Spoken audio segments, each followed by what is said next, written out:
Anyway, 60 days naman yan eh. Maiksi lang yung panahon na yan, 60 days.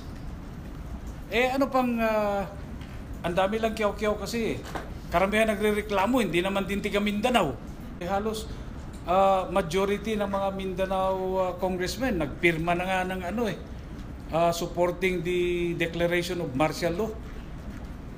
Alam nyo kasi, pag tiga doon ka, mafe-feel mo na kailangan talaga.